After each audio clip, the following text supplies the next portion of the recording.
Oi, gente, tudo bom? Vou dar um tempinho aqui pro pessoal entrando. Prazer, eu sou a Brenda. Hoje a gente vai bater um papo super bacana sobre street art com o José Brazuna. Tá todo mundo me escutando bem? Me vendo bem? Bom, para quem não conhece, a Blombo ela tem um marketplace de obras de arte online e além disso a gente também faz leilões. Então eles acontecem mensalmente, inclusive agora dia 13 de julho a gente vai ter o nosso próximo leilão na segunda-feira e a partir de amanhã o nosso catálogo vai estar disponível. No final da live eu vou dando as instruções para vocês conseguirem acessar. Além disso, hoje a gente também tem uma novidade, a gente está fazendo um sorteio. Então, a gente está sorteando um fine print do Leonardo Doc. E no final da live eu vou soltar aqui os nomes nos comentários e fazer o sorteio para ver quem vai ser o ganhador. Bom, vamos lá, eu vou chamar o José aqui.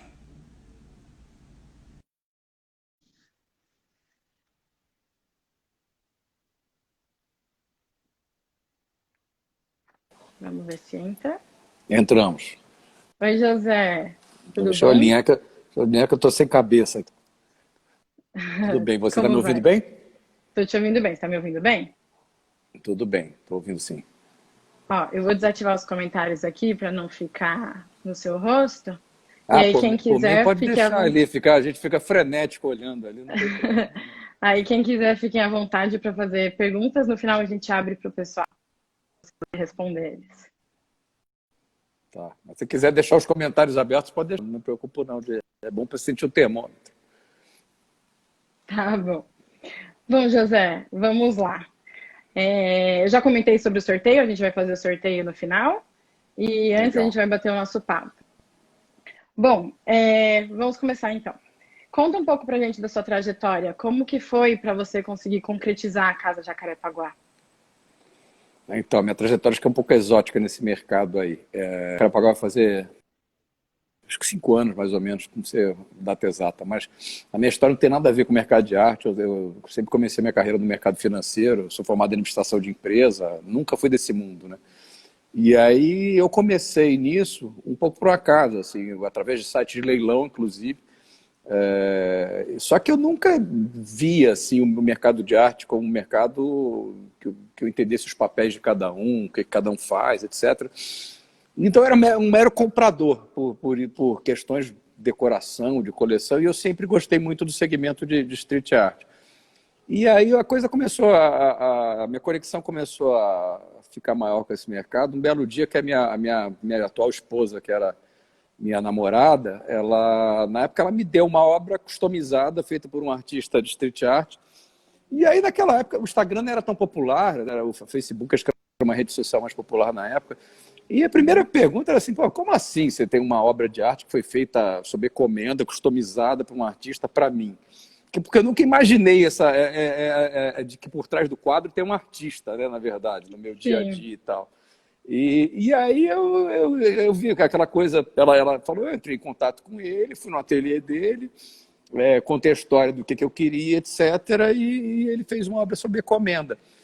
E aí isso começou a me despertar curiosidade, falei assim, pô, tem um segmento de arte que eu gosto, que é o street art, e eu posso conhecer os artistas, né? Então eu comecei a me inserir um pouco nesse mercado, e eu já tinha uma grande curiosidade, assim, eu sou do Rio de Janeiro, Casa Jacarapaguá, acho que tem esse nome, porque eu sou do Rio de Janeiro, e eu sempre morei nos Jardins, e eu desde novo estudava no Bom Retiro, por uma questão de afinidade que meus pais conheciam, uma freira de um colégio de freiras aqui de São Paulo e tal. Então eu transitava muito o centro de São Paulo, né? E São Paulo, assim, para um garoto que vem do Rio de Janeiro, praia, para São Paulo com a Floresta de Pedra, você começar a observar a dinâmica da cidade, a interação dos artistas com a cidade, era algo que me despertava curiosidade, assim, nesse caminho de vai e vem, sim. né? Acho que era uma memória que veio à tona, né? Porque comecei a me interessar pelo street art mais recentemente. E aí, dessa minha interação com os artistas, como eu falei, trabalhava em banco, estava meio de saco cheio de banco e tal, eu comecei a frequentar esse circuito assim de artistas de street art e surgiu a ideia de montar uma instalação com alguns artistas que eu conhecia E aí eu comecei a bater mercado, né? E como eu disse, eu não tinha muita noção dos papéis de quem era o quê. Então, fui mostrando essa instalação de museu, a galeria de arte, a feira de arte, sem entender direito como cada um desses atuava. E aí, na época, a gente teve a oportunidade do pessoal da Feira à Parte, convidou a gente para fazer parte de uma edição. E aí eu comecei na aventura, assim, eu pedi um mês não, 2 semanas de férias do banco que eu trabalhava e falei, pô, vou montar o stand de arte nessa feira, vou passar um vexame, porque deve ser um mercado que tem um nível profissionalismo que eu não vou entender, eu vou fazer besteira, e mato a minha vontade, depois volto à minha profissão de bancário aqui, né? E para minha surpresa, assim, acho que o vício desse negócio é tão grande que foi super interessante a minha participação, teve um resultado legal, foi bacana e gerou um vínculo com esse mercado, assim. Então, eu botei um primeiro pezinho ali e aí na semana, quando eu voltei de férias para o banco, não deu muita vontade de voltar, sabe? E aí de lá, eu tive a ideia, na época eu tinha um imóvel meu vazio, eu falei, quer saber demais? Eu vou começar paralelo eu já vi que esse mercado não é tão difícil quanto eu imaginava de decifrar os caminhos, etc. E comecei a galeria paralelo à minha atividade no banco. E aí, pouco tempo depois, eu saí desse banco e aí eu me dediquei mais a fundo mesmo à galeria. E a coisa foi indo. Então, assim, na verdade, eu acho que, assim, como muita coisa na vida, você acaba... E o mercado de arte tem mais disso, a explicação, você vai parar nesse mercado, acaba sendo por uma paixão que você já tinha, que você descobre que você tem, entendeu? Com certeza. Foi mais ou menos por aí que eu fui parar nesse mercado, assim, eu digo assim, da Faria Lima para os estúdios de artistas na Cracolândia, no centro da cidade, assim, um contraste bem evidente, né? Sim. Muito bacana. É engraçado como você muda, né? Mudou muito o seu ambiente. De dentro de um escritório para o mundo da arte, assim. E quando as coisas fluem, aí fica muito mais bacana. Você tem muito mais prazer em trabalhar com o que você gosta, né? Mas hoje em dia E você uma não tem coisa seu boa que acho que você tem escritório de menos tabu, contabilidade, né? né? É, também, com certeza. Na contabilidade não, na verdade eu tenho uma consultoria ainda, né, na área financeira. Eu ainda tenho esse Ah, paralelo à galeria, mas é uma coisa interessante que esses mundos estão mais próximos, assim, acho que principalmente o mercado financeiro no passado, sei lá, você tinha uma imagem entre aspas, de seriedade que talvez não combinava com a relação profissional do mercado financeiro, do mercado de arte, ficava porque a imagem de arte é uma coisa mais, vamos dizer assim, um pouco mais divertida, então existia um certo tabu. Acho que esse tabu hoje em dia é muito menor. Então eu consigo ainda ter essa minha consultoria e dar um cross-selling. Isso hoje em dia é fantástico, né? Porque o perfil sim. do profissional de mercado financeiro, você encontra colecionadores. Então hoje em dia, até de vez em quando eu vejo clientes meus da consultoria que falam assim, pô, eu tenho inveja de você, porque você trabalha nesse nosso mercado chato aqui, mas você tem um outro mercado bem mais divertido que você atua, né? Todo mundo que às vezes tem essa imagem, já que arte não é trabalho, né? E dá muito Mas trabalho. dá muito trabalho. As Mas pessoas dá não muito sabem, mas prazer. dá muito trabalho. Sim, com certeza. Exato. E sobre o mercado, você acha que hoje em dia ele está mais favorável para o street art? Como que você acha que está hoje em dia? Assim, eu acho que assim, depende muito do que mercado você está olhando. Se você olha no nível Brasil, o mercado mais profissional, vamos dizer assim, os colecionadores corporativos, os mesmos grandes colecionadores de pessoa física, os museus, eu acho que é um mercado completamente fechado. Assim, você tem pequenas exceções pontuais de alguns grandes artistas de street art brasileiros que tiveram experiência de passar por grandes museus e grandes coleções. Assim, isso é uma coisa curiosa. Quando lá fora não, você vê grandes coleções e grandes museus que eu acho que eles já pegam o street art como algo que está incorporado também em seus portfólios, né? Então, eu brinco às vezes assim, pô, os grandes colecionadores no Brasil às vezes parece que pararam um pouco nos anos 70, 80, depois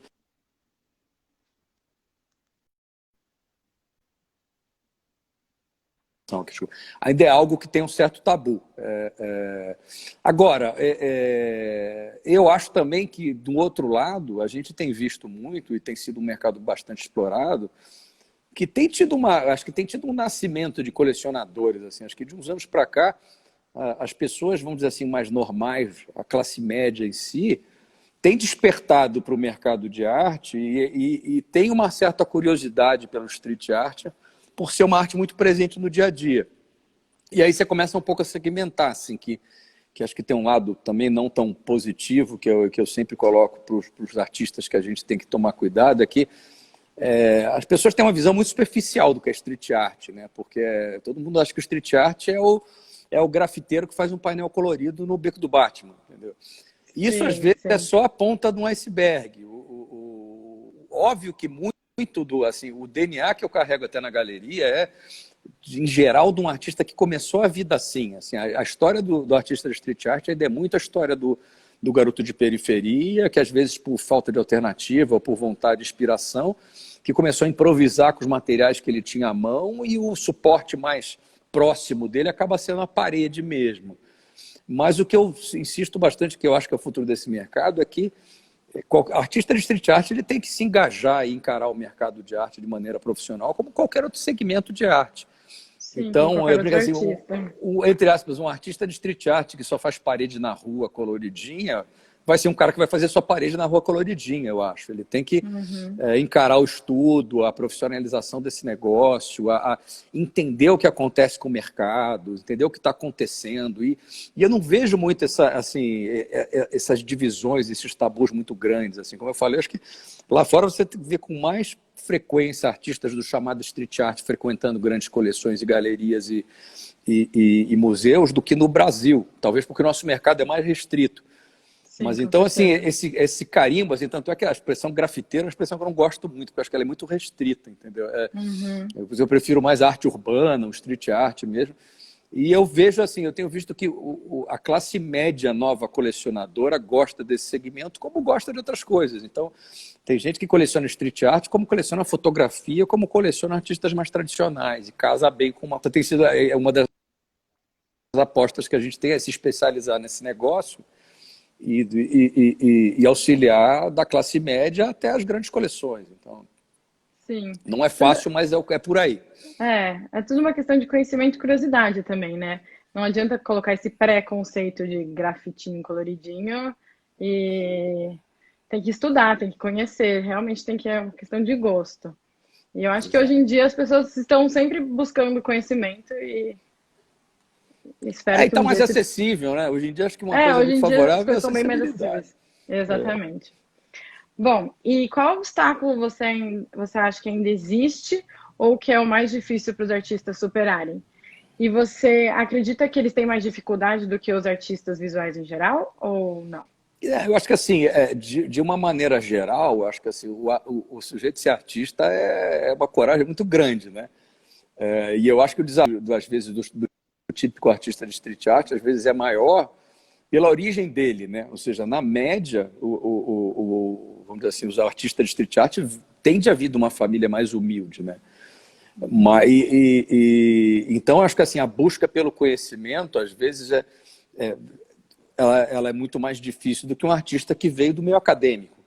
Mas eu acho Sim, que assim, sim, a questão do posicionamento é igual. Ou seja, hoje em dia o artista, eu brinco que o artista, a imagem que as pessoas têm do artista típico é a imagem muito errada, né? Porque o artista boêmio, o artista que tem uma inspiração do nada e cria uma grande obra de arte, isso é um milhão, né? O artista médio que tem sucesso tem que ser um trabalhador, né? Ou seja, eu tenho muito artista que trabalha comigo que acorda cedo, trabalha o dia inteiro, é um trabalho de pesquisa, é um trabalho de execução, de aprender novas técnicas, de entender o que está acontecendo com o mercado e de estudar. Então, acho que esse é que é o caminho, entendeu? E tentar, eu acho que assim, existe talvez uma tentação no dia a dia que é muito complicada nesse segmento de street art, e talvez de outros também, de o artista olhar muito para fora e olhar pouco para dentro, né? E eu sei que é difícil, porque existe uma ansiosidade muito grande de ver o seu trabalho aparecer e ser vendido, né? Porque, em última instância, sim, o produto do trabalho do artista é a obra, né? E é sim. difícil você ter a pinça correta de ter aquela introspecção hoje em dia com as redes sociais. Eu acho que o artista de street art sofre mais que a média, né? Porque o trabalho dele é mais evidente, né? Então, a disciplina entre o trabalho de ateliê, o trabalho de pesquisa, acreditar na consistência do seu próprio trabalho e a paciência de que uma hora vai rolar, se o teu trabalho tem consistência, qualidade, etc., é muito grande, assim. E tem o outro desafio grande é também a disciplina financeira, que eu acho que é algo que é complexo, né? Ou seja, porque no mercado de arte, como em qualquer outro segmento de street art também, você tem bons meses, bons períodos, e você tem maus períodos, né?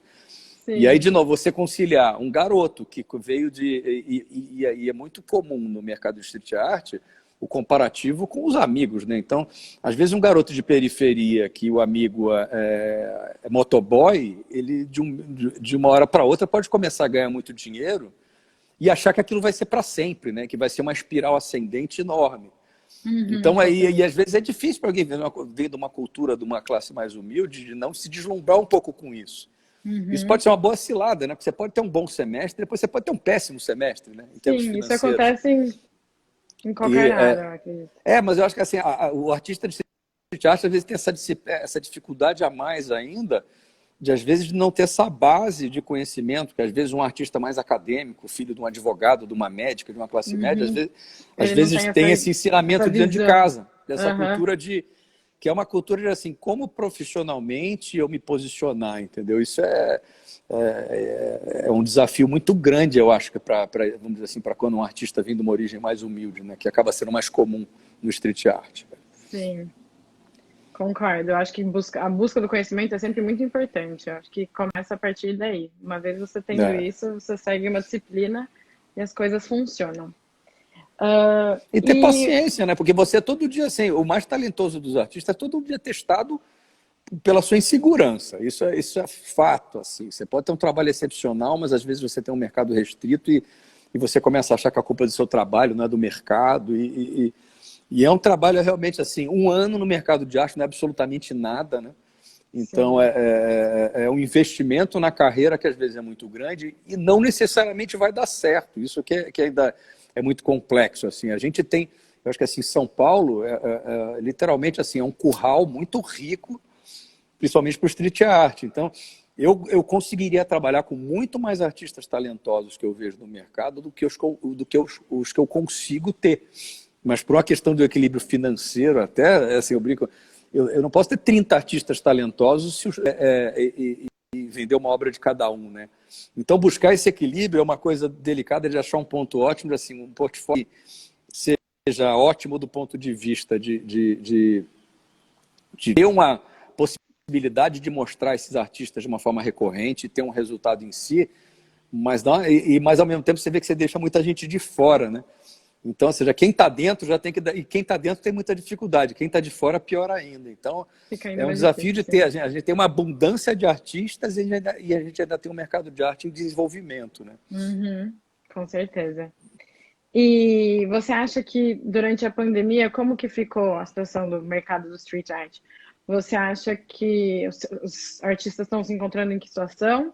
E eu também fiquei sabendo que você criou um projeto. Conta um pouco desse projeto pra gente. Então, acho que o negócio a questão da pandemia, acho que assim, parece que a gente está falando de anos atrás, né?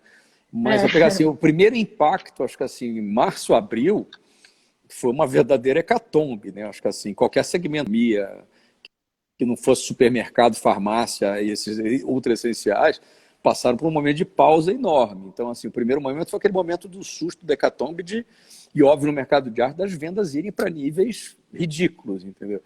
E depois, o segundo momento, acho que foi o momento das pessoas começarem a se encontrar, como se comunicar e como viabilizar o seu mercado, só que numa situação delicada, quando estava muita gente sendo internada, muita gente morrendo, etc. Então, o que a gente começou a ver? Eu falei, gente, não adianta você achar que você vai lidar com esse novo mundo da mesma forma do mundo anterior. Então, você tem que se uhum, adaptar e ter paciência. Então, a primeira coisa que a gente começou a focar, que eu acho que foi importante, primeiro, falou, olha, se você não tiver alguma coisa agora ligado, e ligado de uma forma honesta, não de uma forma hipócrita, ligado ao social, ligado a uma causa nobre que vai chamar a atenção das pessoas, você não vai conseguir fazer nada. Então, sim. assim, não adianta você fingir que o mundo está lindo. Assim, teve um movimento muito forte naquela época de exposições virtuais, etc. Era uma coisa que eu não acreditava. Eu falei, pô, a pessoa vai ficar na televisão, em casa, vai ficar no YouTube, no Netflix. Não tem Uhum, muita graça ficar vendo uma exposição online. E se ela vê uma exposição online, ela não vai comprar um quadro porque viu uma exposição online. Então, era o momento de, assim, vamos tentar buscar outras fronteiras. Então, a gente conseguiu, a primeira iniciativa era assim, diminuir os formatos das obras para você, vamos dizer assim, manter o preço do metro quadrado, entre aspas, ou seja, não desvalorizar o trabalho do seu artista, não sair liquidando o trabalho do seu artista, porque acho que assim, também tem outro lado importante do mercado de arte. Um artista é um profissional como outro qualquer, que quer ter o seu salário valorizado, né? Tem uma relação direta do crescimento profissional do artista com o crescimento do valor da sua obra. Então, você, do nada, você jogar isso para baixo por uma questão de subsistência de curto prazo, você está desrespeitando todos os colecionadores que vieram comprando atualmente a preços cada vez mais altos e ninguém gosta de comprar uma obra. Valorizando o seu próprio trabalho, sim. É como se eu comprar, é como quando você vai num shopping e compra uma roupa de R$ 500 e na segunda-feira entra em liquidação de 50%, sabe? Você fala, poxa, eu podia ter pago 250. Então, não comparando, não que a arte seja a roupa, mas é aquela situação complicada de você. A hora que você queima o teu trabalho por uma questão de subsistência, você está queimando o seu estoque de clientes, né, na verdade. Então, a primeira coisa era, como é que a gente lida com o mercado que deixou de existir do dia momentaneamente sem fazer isso? Então, a gente primeiro começou a diminuir os formatos das obras e tentar gerar projetos que tivessem um cunho social sincero. Então, a gente criou, na época, o projeto Spray do Bem, que foi pegar a lata de spray, que é um suporte dos artistas, e fazer obras de arte por um preço mais acessível. E desse total de venda, sai um pouco para o artista, um pouco para a galeria e um bom pedaço para obras sociais. Então, a gente, na época, escolheu a Cruz Vermelha para doar. E foi um mega sucesso. Assim, a gente esperava vender, sei lá, 20, 30, 40 latas, foram quase 70 latas, assim, num período curto. O projeto foi desmembrado também, teve parceiros nossos do Nordeste que resolveram abraçar a causa e estão fazendo o projeto por lá. Então a gente começou a sentir, falou assim, olha, se você contentar, unir o sentimento da arte com esse sentimento frágil do curto prazo da preocupação humanitária, dá jogo. E a gente sempre fez isso, assim, a galeria sempre teve intenção de tempos em tempos de fazer alguma coisa voltada para o social que conseguisse concatenar com arte. Então, esse foi o primeiro momento, ajudou os nossos artistas. Um segundo momento que eu acho que foi interessante também é que a gente começou a perceber, assim, mais para maio, uma coisa curiosa, assim. Eu acho que a sensação, a depressão e o mau humor, assim, em São Paulo ficou muito mais pesado do que em outros lugares do Brasil. Até porque a doença aqui pegou com mais intensidade. Sim, a gente começou a perceber, assim, uma volta do interesse de colecionadores de fora de São Paulo, antes dos de São Paulo. E um terceiro movimento que a gente começou a ver é que muito colecionador fora do Brasil aproveitando o bom momento do câmbio e correndo para comprar. E esse movimento lá... E assim, eu não sei como é que foi o mercado como um todo, mas pelo menos assim, no nosso caso, essa maravilha que a gente acha que é vender para um estrangeiro por $1 a 5, 6 reais, que para ele a nossa arte custa muito barato, é um sonho muito grande, mas pelo menos no nosso caso, o que a gente percebe é que um volume muito de colecionadores que se interessam por arte brasileira e street art especificamente, são pessoas que têm algum contato com o Brasil. Assim. Então, algo que seria um sonho era pegar pessoas que não têm contato com o Brasil, mas a gente, em geral, nossas vendas são para ou expatriados ou estrangeiros que têm alguma relação familiar com brasileiros. É sempre, em geral, alguém que tem uma conexão sentimental com o Brasil. Mas esse foi um movimento interessante também de venda para fora, que tem ajudado no curto prazo. E eu acho que o movimento continua a ser esse. Acho que nos próximos meses é você tentar aliar formatos que sejam mais acessíveis sem você queimar o teu produto, manter sempre um viés de ajuda, e esses projetos chamam muita atenção. E uma última barreira, e o último ponto que para a gente não é novidade, mas que eu acho que boa parte das galerias tem feito, é investir mais pesado na única forma de acessar teu cliente hoje em dia, que é via online, né? Isso para a gente não foi novidade, porque a galeria, a Jacarepaguá, ela fica no Butantã, então a gente fica muito fora do xixo de que bairro você acha que o próprio bairro traz um fluxo para a galeria. A gente não tem isso. Então, a gente sempre foi muito focado em uso intenso de listas de WhatsApp, de e-mail, de Instagram, etc., como gerador de contato com o cliente. E já não era novidade para a gente ter um volume muito grande das nossas vendas feitas para pessoas que não pisam ou nunca pisaram na galeria. Isso é uma coisa curiosa. Assim, faz um tempo já que os nossos melhores clientes, alguns deles não conhecem a galeria fisicamente. Isso é uma coisa, ou se conhecem, vêm esporadicamente, entendeu? Então, eu acho que uma coisa que a gente fazia já e que eu acho que o mercado vai tender a fazer é que o espaço expositivo é essencial. A nossa galeria tem 400 metros quadrados porque é necessário para você colocar o trabalho da forma adequada. Mas, assim, é engraçado que cada vez mais os colecionadores eles querem ver a coisa acontecendo, mas eles não estão lá. Então, eu acho que assim, não é porque esse mercado está para online que eu vou caber no espaço de 100 metros quadrados. Então, o happening continua acontecendo, mas cada vez mais online. Ou seja, a pessoa quer saber que existe uma galeria que vai ter uma exposição, que vai ter esse acontecimento, mas não necessariamente ela vai. Então, eu acho que o que a gente vai ter que trabalhar cada vez mais é com continuar tendo a vida, o dia a dia, a discussão, mas talvez, é uma coisa curiosa, vem menos colecionadores do que no passado, mas a coisa continua tendo de acontecer, porque é importante o intercâmbio entre os artistas, o mercado de arte talvez está cada vez mais na física esvaziado do colecionador, mas eu acho que a dinâmica vai ser muito parecida, mas usando mais a violência. É muito bacana você comentar isso. É muito bacana E você outra coisa comentar que a gente isso, também sempre porque trabalhou, que eu acho que o mercado... Acho que tá tendo um delay aqui. Nossa empresa também é 100% online, então tudo, a gente vê exatamente isso tudo que você comentou. Hoje em dia, o que a gente mais tem é clientes que eles pedem imagens das obras, eles não querem mais ir lá pessoalmente ver a obra.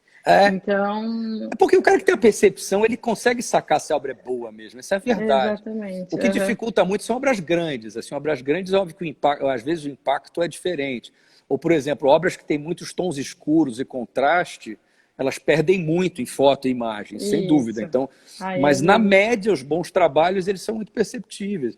Agora, outra coisa que é nova, que eu acho que até vocês às vezes fazem, isso foi novidade da crise agora. A gente começou a usar também o uso de caixas do Dropbox para compartilhamento de obras. Então, em que a gente cria pastas de amostras de obras dos artistas e cria uma pasta no Dropbox grande no Dropbox em si e começa a cadastrar os e-mails e os celulares dos clientes para eles acessarem aquela pasta. Então seria como se o cliente acessasse o HD do meu computador e visse o que tem no estoque hoje em dia. Sim. Isso é algo que, assim, isso foi uma novidade, que foi sugestão de um cliente, que eu não acreditava muito no passado. Tem gente que gosta dessa via. Então acho que você vai acessar a galeria hoje em dia por todos esses canais, né? Só não tenho lista do Spotify, que eu não vejo muito sentido ainda, mas é engraçado que a experiência vai sendo do cliente com a galeria, está se amplificando, né? Sim, nós também, a gente não tem esse Dropbox, mas a gente tem o nosso site, então a gente sempre está oferecendo o nosso site como uma ferramenta de venda, tipo, para galeristas, artistas, colecionadores privados, então... da mesma forma que você faz com o Dropbox, eles têm acesso a um painel e vocês são um grande Dropbox, né? Sim, nós somos um grande Dropbox. Agora, nessa pandemia, a gente estava super preparado, a gente conseguiu atender todo mundo que sentiram a necessidade de entrar mais nesse mercado online e foi super bacana, assim, a experiência com todo mundo. Agora, sabe outra coisa que eu acho que é uma fronteira que, assim, aí o investimento maior, mas eu acho que vai ser bom para o mercado de arte, usar e eu acho que isso aqui que a gente está fazendo começou a virar um pouco isso, né? Começou meio na informalidade, mas eu acho que assim, o uso de vídeos educativos e de conteúdo mesmo via vídeo, seja criação de canal do YouTube, seja lives, etc., eu acho que vai agregar muito, porque ainda tem aquela barreira muito grande da pessoa ter um pouco de medo da galeria, mas querer aprender. E aí, isso aqui é uma maravilha, né? Assim, durante essa crise, eu aprendi muita coisa já com essas lives do Instagram, assim, de pegar gente que é muito interessante e que tem muita experiência nesse mercado e aprendendo, assim, desde concorrentes galeristas que têm muito mais experiência do que eu, até museus e grandes colecionadores fora do Brasil. Então, eu acho que, assim, esse mecanismo do live ele é bacana, mas eu acho que a gente vai ver uma segunda onda de ferramentas mais bem estruturadas e a gente vai começar a ter uma programação, mesmo entre aspas, de quase canais voltados para a arte, criado pelas pessoas, né? Sim, com certeza. E aprendendo bastante, militando que o colecionador aprendendo, ele se sente mais seguro de comprar, sem sombra de dúvida. Sim, com certeza. Então, e agora, daqui para frente no mercado, que mudança que você acha que a pandemia trouxe? Que vai ficar? Eu acho que assim, uma coisa que vai vir no geral, e a gente já está vendo algumas consequências, é que eu acho que os projetos, assim, a galeria as grandes galerias que têm grandes infraestruturas devem ter sentido um baque como as grandes redes de restaurante, né? Ou seja, uma grande rede de restaurante, uma grande galeria, tem uma estrutura de custo enorme para fazer frente a um movimento que podia ser mais alto ou mais baixo, mas que ele existia. E aí, se do dia para a noite seu movimento foi praticamente para zero, você fica só com o custo, né? Então, eu acho que uma primeira questão que vai se... E eu acho que isso vai ser bom, porque custo se reflete em repasse de custo para o cliente, né? Então, no mercado de arte tradicional, em que você tinha grandes galerias com grandes estruturas, tendia a privilegiar a venda de obras mais caras. Assim, isso é fato. Então, a hora que você passa a parar de ter receita com o risco de quebrar, você vai pensar, não, agora eu vou me adaptar a essa nova realidade e talvez eu vou ter uma estrutura de custo mais pragmática. Então, eu acho que uma coisa, talvez, então a primeira coisa, talvez o mercado vai passar por uma certa simplificação, talvez, em alguns aspectos, né? Porque as galerias, as grandes galerias, talvez vão ver assim, olha, eu tenho que ter fôlego financeiro para passar um sufoco, né? Porque assim, eu fico pensando assim, e sempre foi prioridade para mim aqui na galeria ter uma estrutura de custo muito enxuta. Então eu sobrevivo, assim, eu brinco assim, eu não tenho essa pandemia pode vir uma segunda onda, terceira onda, que eu sei, assim, a minha queda de receita foi razoável, mas eu não trabalhei no vermelho em nenhum momento. Mas por quê? Porque talvez por eu ter sido sempre muito humilde, vamos dizer assim. Então, óbvio, quando você faz investimentos muito pesados, você pode ter retornos muito mais astronômicos. Mas eu acho que esse primeiro efeito vai ser assim, poxa, se eu tiver um espaço de 2.000 metros quadrados e tiver uma filial em Nova York, Londres, Rio, São Paulo, BH e tudo para do nada, é que nem frear um transatlântico, né, bruscamente. Então, acho que a primeira questão vai ser assim, como é que eu mitigo esse meu risco de ter um negócio grande demais que pode estar sujeito a uma parada brusca, né? E disso eu acho que vai vir muito aprendizado de que talvez a galeria tem que segmentar mais, ela tem que pensar que ela não pode depender só dos tickets. Então, eu acho que vai ter essa reflexão do enxugamento brutal de custos. O outro nicho também, que é a minha curiosidade muito grande, como é que vai acontecer, como é que vai ser o mercado de feiras, né? Porque a questão não é mais se o Dória deixa, se o Bruno Covas deixa ou não deixa. A questão acho que vai ser como vai ser o comportamento humano quando tiver tudo liberado. Qual vai ser o prazer que as pessoas vão ter rapidamente e interagir proximamente, né? Sim. Porque eu acho que no longo prazo a gente volta um pouco a uma normalidade quase igual que a gente tinha. Porque eu brinco assim, pô, a gente teve a gripe espanhola, a Primeira, a Segunda Guerra, já teve grandes situações de impacto gigante no mundo, de traumas muito grandes, e com o tempo as coisas se normalizam, né? Sim, com certeza. Então, uma hora acho que a gente volta a ter o convívio social, né? O ser humano sente falta disso. Mas eu não sei qual vai ser o formato disso em 2021, né? O que vão ser as feiras de arte em 2021? Então, o que eu acho que vai acabar sobrando vai ser o conservadorismo do lado do custo, esperar para ver como é que o mercado de feiras acontece e tentar buscar essa terceira via, que é tudo isso que a gente está fazendo aqui, é tentar buscar online. Eu acho que tem um potencial grande, muita gente deveria estar pensando e criar um certo serviço de concierge de arte, ou seja, já que meu cliente está com medo de sair na rua, vamos levar a obra para a casa do cliente. Sim. Entendeu? Um serviço mais estruturado de oferecer a obra online e quebrar essa barreira da insegurança do sujeito comprar uma obra baseada numa foto só. Então vamos dar um jeito de fazer um free trial, entendeu? Ou seja, de montar um pacote que eu já tenho pensado hoje em dia. Uma coisa fantástica que a gente tem é que o sistema de transporte para envio de obra em São Paulo, via motoboy do Log, via carro do Uber, é uma maravilha, né? Então, Sim. se você conseguir fazer um sistema de leve trás de obra, bem controlada, bem estruturada, eu acho que é um caminho agora, porque ficou uma coisa muito barata e você consegue criar talvez um mercado de deixar o cliente mais à vontade de ver a obra sem ter de correr o risco que ele acha que ele corre, né? Então vão ser talvez iniciativas nesse sentido, ou seja, usar só o online eu acho que não basta, né? Afinal as pessoas continuam vivendo as suas vidas dentro de casa. Voltar a abrir com cuidado é importante também, mas eu acho que o resultado é muito baixo, né? Ou seja, Não adianta nada você anunciar que sua galeria vai abrir se a pessoa não vai vir na galeria, se ela está com Se a medo, né? pessoa não vai. Você chegou a ver, ontem começou a abertura de bares e restaurantes em São Paulo, hoje estava nos jornais, o movimento foi fraquíssimo em São Paulo, né? Diferente do que a gente viu no Leblon na semana passada e em Londres esses dias. Ontem os paulistanos tiveram muito medo de voltar a frequentar bares e restaurantes. Então, se a grande paixão dos paulistas, que eu acho que é restaurante, ainda dá esse medo, imagina a galeria de arte, entendeu? Acho que quando os museus reabrirem vai ser um prazer. Na primeira semana de museu aberto vai ser gostoso, porque não vai ter ninguém, né? Sim.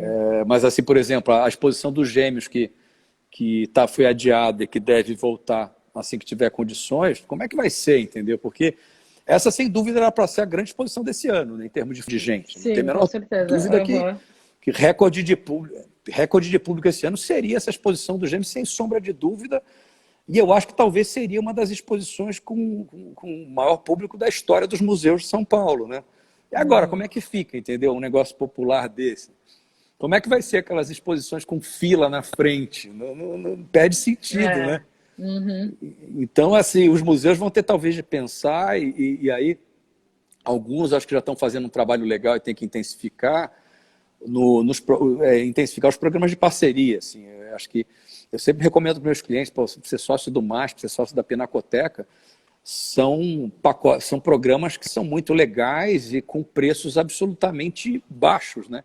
Você tem direito a uma... Então, eu acho que os museus provavelmente vão ter de investir em aumentar esses atrativos ainda de programas de sócio, né? E criar, provavelmente, eu acho que os portais dos museus podem virar grandes portais de educação, né? Já estão virando, né? Então, acho que pro lado do museu é isso, porque não adianta assim, você querer fazer uma exposição dos Gêmeos e querer fila dando volta no quarteirão, uma coisa que vai deixar de existir por muito tempo, né? E aí, por outro lado, o que você vai fazer? Vai fazer uma exposição com custo altíssimo para restringir o número de pessoas. É muito difícil de você ter uma ideia, assim, tirar um coelho da cartola, né? Eu estava vendo nos jornais as fotos acho que só o Louvre que consegue de novo, né? Tinha foto hoje do Louvre, da Mona Lisa, um monte de gente com máscara na frente, né? Então, como é que o Louvre vai fazer se começar a amontoar gente na porta, entendeu? É complicado isso, mas tem que se reorganizar de outra forma, criar outros meios. Mas a experiência presencial é única. Acho que vai aumentar o número de reserva online para museu, sem dúvida, vai ser. Mas como é que os grandes museus se adequam a ter um fluxo mais organizado, que significa um fluxo menor, né? Sim. Não dá para ter lotação mais em museu, né? Eu acho que vai faltar dinheiro no bolso, então acho que vai ter de se buscar outras alternativas de captação. E nos negócios privados, nas galerias, acho que o desafio vai ser parecido, ou seja, eu tenho que chegar mais próximo do meu cliente não quer chegar aqui. A gente tem que ter um maior alcance, mas sem que eles venham até a gente, com certeza. Exato. Bom, foi super bacana, gostei muito. Eu vou abrir aqui para as perguntas, vamos ver se tem umas perguntas aqui. Para quem está começando no mercado de arte hoje em dia, como artista, qual dica você poderia dar? Nossa, eu dou um monte, assim. Primeiro, algumas acho que eu já dei ao longo do que eu estava falando, que é a questão do preparo, do estudo, da pesquisa. Outra que eu brinco assim, rede social é bom, mas fica menos olhando rede social e trabalha mais. Agora, uma outra que eu vejo assim, que é uma dica boa também, é como se posicionar frente ao mercado. A gente recebe muita mensagem, seja pelo Instagram, pelo e-mail, por todas as redes sociais, de artista. E é por aí mesmo, assim, às vezes é como procurar qualquer outro emprego. Você tem que meio que bater na porta dos outros para tentar buscar oportunidade. Mas a percepção que eu vejo que com a facilidade que você tem hoje em dia, a galera faz isso de uma forma muito, assim, muito no improviso, entendeu? Então, às vezes eu recebo mensagens de artistas que têm um estilo de arte que não conversa com a minha galeria, que não tem nada a ver. Então, assim, entenda que você está abordando, a forma como você está abordando, a qualidade do que você está abordando, e tenta fazer isso de uma forma profissional, legal, sem sair da tua essência. Ou seja, preparar um material interessante, um portfólio, etc., tem. Mas no limite da tua capacidade técnica, entendeu? Não precisa gastar uma fortuna com isso. E ao mesmo tempo isso aí tem que estar bem escrito, bem colocado, mas sem exagerar, entendeu? Você tem que ser autêntico de uma forma caprichada, com material bem feito, passar a tua mensagem. Você não precisa copiar um parágrafo gigante, super formal, explicando quem é você e tal. Mas acho que o importante é entender a galeria que conversa com o teu trabalho, entender se o teu trabalho está na fase madura também, de estar buscando uma galeria, montar um material que seja legal, e mandar para a galeria de uma forma personalizada, no sentido assim, mandar um e-mail sincero, bem escrito, etc., sem ser exagerado, sem não ser você. E como eu falei, como em qualquer outra profissão, porque às vezes que eu vejo assim, a pessoa sai metralhando, entendeu? Manda aí para 150 galerias e se pegar, pegou. E eu vejo assim, eu já vi isso em outras conversas com outras galerias, eu já participei até numa mesa redonda no evento uma vez falando sobre isso com uma repórter, com um outro galerista.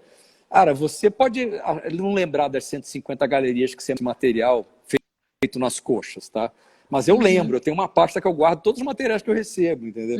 Então depois quando você voltar, eu vou lembrar que você foi o cara que mandou um negócio de qualquer jeito, entendeu? Então é quase como o trabalho de buscar um RH de uma empresa, entendeu? Você tem que entender o que é aquela empresa, se posicionar, saber como é que é a linguagem daquela empresa, se ela tem a ver com você, entendeu?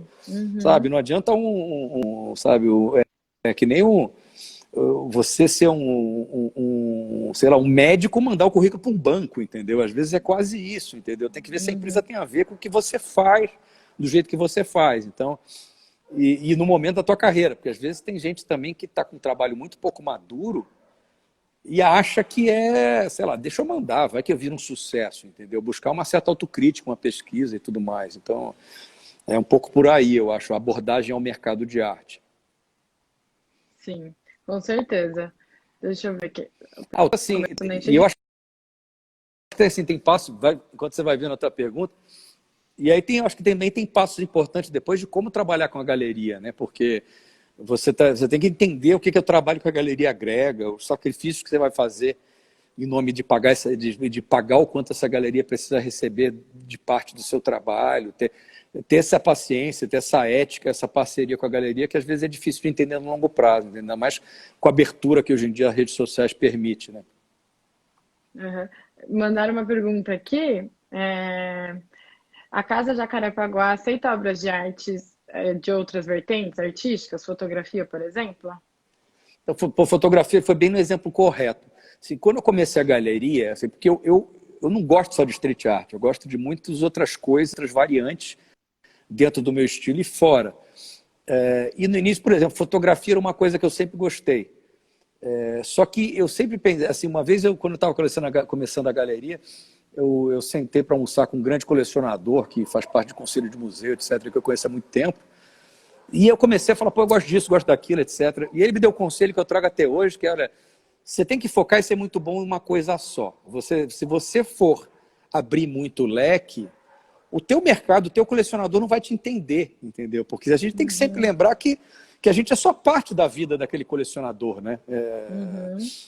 Poucos colecionadores só vivem do mercado de arte, então, queira ou não, assim, você tem que desenvolver um DNA para ele te entender. Então, se você começar a sambar muito para todos os lados, você vai ser visto como uma pessoa que entende um pouco de tudo e muito pouco de alguma coisa, né? Sim. Então, assim, o máximo que eu tentei variar um pouco era assim, fotografia focada em street art. Então, eu já pensei assim, fotos urbanas, uma coisa que tem muito mercado, foto de pichação, foto de cidade, etc. Mas não deu muito fit, entendeu? Então, eu acabei voltando um pouco para o suporte mais tradicional, que acaba sendo a pintura mesmo, algo de escultura e tudo mais. Então, acho que é difícil acho que o recado é esse, se uma galeria começa a abrir muito o espectro tanto de artistas quanto de estilos, alguma coisa está meio errada, entendeu? Eu acho que muitas galerias que fazem isso estão num movimento de tentativa, entendeu? Ou seja, ela está num negócio, não deu muito certo, ela tenta outro, ela vai tentando, ela acha que um dia ela vai achar o grande nicho, entendeu? Sim, a mesma coisa pelo número de artistas, entendeu? Assim, eu brinco, o ano tem 12 meses, né? E eu não consigo ficar comunicando com meus colecionadores todos os dias, enchendo o saco deles, né? Sim. Então, por exemplo, uma galeria que trabalha com muitos artistas, eu fico tentando entender assim, como é que ela encaixa esses artistas junto aos colecionadores, né? Um número tão grande, né? Uhum. Mas até a gente, que na verdade somos um marketplace, a gente também analisa bem antes de aprovar qualquer arte para entrar, a gente faz toda a nossa análise crítica em relação ao que realmente combina com a Blombo ou não. Mas quem vai no marketplace quer abundância, né? Aí eu acho que a Sim, dinâmica então, de a gente vocês é tem, diferente. a gente tem uma diversidade de tipos de arte, mas ainda assim a gente ainda faz esse filtro, porque eu Ah, acho sim. realmente muito importante, assim. Sim, mas a lógica de vocês é o contrário. Se você quer ter muita coisa boa. Sim, É exatamente. difícil uma instituição só ter muita coisa boa sozinho, né? É. Bom, vamos. Agora a gente podia ir para o sorteio, porque está acabando o tempo, eu tô com medo de desligar se a gente conseguir Tá. fazer. Eu vou encerrar o sorteio então por aqui e eu vou usar o site do Sorteio Gram. Então, quem comentou, comentou. Quem não comentou, Então. vamos ver. Deixa eu tirar aqui, que eu vou virar a câmera. Ah, você joga na tela aí? Vou deixar aqui para todo mundo. Eu vou sortear o número. Se der parente, a gente elimina, tá? Jason Ives, você conhece ele?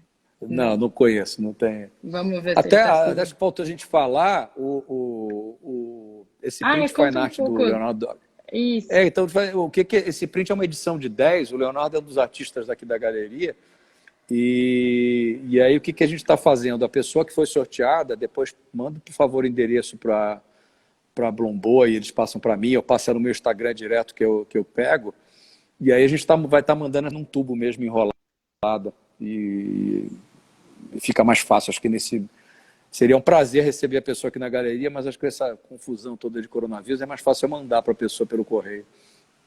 Vamos ver se ele está seguindo todas as regras. Eita. Vamos ver se eu Olha, consigo tem gente ver reclamando completo. aqui que o comentário estava desativado e que queria ter mandado comentário. Eu estou reativando os comentários. Eu vou ter que olhar pelo meu celular depois que não está entrando, mas eu Depois acredito. olha. Deixa eu ver. Pedir para o pessoal do escritório dar uma olhadinha. Se não tiver enquadrado, depois faz o sorteio. E aí faz Depois eu isso. A pessoa me refaço o manda o sorteio. endereço. Isso, depois a Sim, pessoa me a manda o gente entra em endereço. contato com eles, mas a hora que eu abri, apareceu aqui para mim, acredito que ele está seguindo sim, todas as regrinhas, tudo certo. Então a gente caça ele. Sim, com certeza. E aí essa obra do Bom, Leonardo o Leonardo é assim, só comentando rapidamente, o Léo é um cara que ele mistura um estilo um pouco clássico com um estilo de street art. Então você vai olhar que nessa obra tem referências à infância aí. E ao mesmo tempo ele tem uma cara um pouco rural, que ele é do interior de São Paulo, mas ele tem um traço muito interessante. Assim.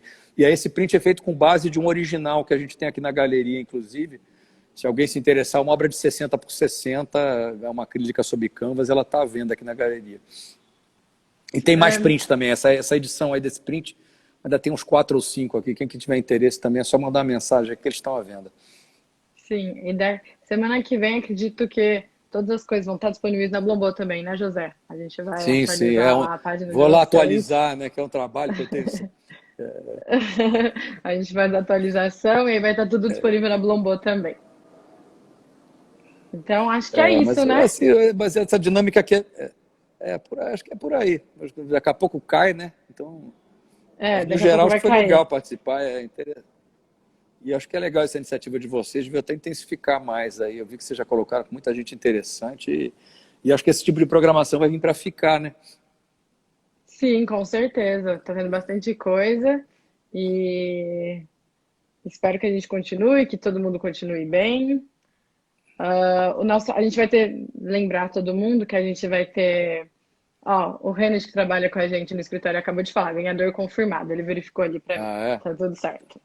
Eu acho que alguém falou, eu acho que o Leonardo até falou aí na sequência que é até da cidade dele lá, acho que foi uma grande coincidência.